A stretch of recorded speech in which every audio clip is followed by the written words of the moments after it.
ପ୍ରାର୍ଥୀ ଘୋଷଣା ହେଇଛି ସବୁ ଦଳ ତାଙ୍କର ନିଜ ନିଷ୍ପତ୍ତିରେ ରହିବେ ଫଳ ଯାହା ହେବ ହେବ କ୍ରସ୍ ଭୋଟିଂର ସାର୍ ସମ୍ଭାବନା ଅଛି କେମିତି କହିହେବନି ନ ହେବା ସ୍ୱାଭାବିକ କାରଣ ଏଇଟା ଓପନ୍ ବ୍ୟାଲେଟ୍ ସମସ୍ତଙ୍କୁ ଦେଖେଇକି ଦେବାକୁ ପଡ଼ିବ ତେଣୁ ଏଠି କ୍ରସ୍ ଭୋଟିଂର ଚାନ୍ସ ନାହିଁ ଯେଉଁମାନେ ଅତି ନିଷ୍ପତ୍ତି ନେଇଥିବେ କ'ଣ କରିପାରନ୍ତି କିନ୍ତୁ ସେମିତି ହେବନି ବୋଲି ମୋର ଆଶା ସମସ୍ତେ ସମସ୍ତଙ୍କୁ ଲଢ଼ିବେ ସମସ୍ତଙ୍କୁ ଅନୁରୋଧ କରିବେ ଯେଉଁମାନେ ପ୍ରାର୍ଥୀ ହେଇଛନ୍ତି ସେଇଟା ସ୍ୱାଭାବିକ କଥା ଆପଣ ସାର୍ ଆପଣ କ'ଣ ଭାବୁଛନ୍ତି କିଏ ଜିତିପାରେ ଏଥିରେ ଯଦି ଦେଖିବା ଯେଉଁମାନେ ସଂଖ୍ୟା ଦୃଷ୍ଟିରୁ ଯେଉଁମାନଙ୍କର ଅଧିକା ଅଛି ଆମର ଧରନ୍ତୁ ବିଜେପିର 2 ଜଣ ଗ୍ୟାରେଣ୍ଟେଡ୍ ଜିତିବେ ବିଜେଡ଼ିର ଜଣେ ଜିତିବା ପରେ ଆମର ଯେଉଁ ଯେଉଁ ମିଳିତ ପ୍ରାର୍ଥୀ ଦିଆହେଇଛି ବିଜେଡ଼ି କଂଗ୍ରେସ ଭୋଟ୍ ଦେବେ ଆମର ସଂଖ୍ୟା ଦୃଷ୍ଟିରୁ ସେ ନିଶ୍ଚିତ ଜିତିବେ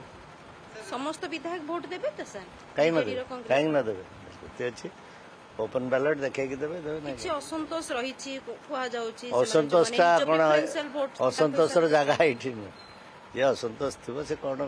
କଥା ଅଲଗା ସେ କଥାରେ କ'ଣ କହୁଥିବ କାମରେ କେହି କିଛି କରିପାରିବେ ତା ସତ୍ୟ ମଧ୍ୟ ତ ଠିକ୍ ଅଛି ନା ଯେଉଁମାନେ ଆପଣ ଯେଉଁମାନଙ୍କୁ କହୁଛନ୍ତି ନିଲମ୍ବିତ ହେଇଛନ୍ତି ସେ କୁଆଡ଼େ ଏପଟ ସେପଟ ଭୋଟ୍ କରିବେ ତା ସତ୍ତ୍ୱେ ତ ବିଜେଡ଼ି କଂଗ୍ରେସର ଭୋଟ୍ ଅଧିକା ଅଛି ଆରେ ଭୋଟ୍ ଯାହାର ଭୋଟ୍ ସିଏ ଦେବ କିଏ କ'ଣ କହିବାର ନାହିଁ କାହା କଥାରେ ଭୋଟ୍ ନଥାଏ ଭୋଟ୍ ଯାହାର ଯେଉଁ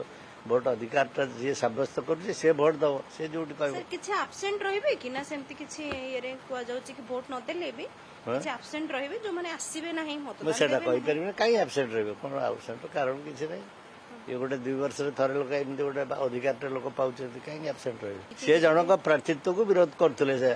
ସନ୍ତୁପ୍ତ ମିଶ୍ର ପ୍ରାର୍ଥୀ ନୁହନ୍ତି ତାଙ୍କୁ ଛାଡ଼ି ଆଉ ଯାହା କୁହନ୍ତୁ ଏ କଥା ସେ କହୁଥିଲେ ବିଜୁ ଜନତା ଦଳର ଆଉ ଗୋଟେ ଆକାଉଣ୍ଟ ଖୋଲିଛି ବାହାର ରାଜ୍ୟରେ ସେଟା ମୁଁ କହିପାରିବିନି ସେ କଥା ମୁଁ ଜାଣିନି ପ୍ରଭାତ ବାବୁ ଜାଣିଥିବେ ତା ବାଦରେ ମୋର ମନ୍ତବ୍ୟ କିଛି ନାହିଁ ମୁଁ ତ ଜାଣିନି ମୋଟ ଉପରେ ସେ କଥା ତାଙ୍କ ଉପରେ ଯେମିତି ଆକ୍ସନ ନିଆଗଲା ଆପଣ ତାକୁ ଆକ୍ସନ ତ ନେଲେ ସସ୍ପେଣ୍ଡ କଲେ ମୁଖ୍ୟଙ୍କର ଗୋଟେ ଅଧିକାର ଅଛି ସସ୍ପେଣ୍ଡ କରିବାର ସେ ସସ୍ପେଣ୍ଡ କଲେ ତାଙ୍କ ବ୍ୟବହାରରେ ଅସନ୍ତୁଷ୍ଟ ହେଇଛି ସସ୍ପେଣ୍ଡ କ'ଣ ପଡ଼ିବ ଯେଉଁମାନେ ସସ୍ପେଣ୍ଡ ହେଲେ ସେମାନେ ଏପଟ ସେପଟ କରିପାରିବେ ଅନ୍ୟମାନେ କାହିଁ କରିବେ ଚାନ୍ସ ଅଛି ସାର୍ ନା ନାଇଁ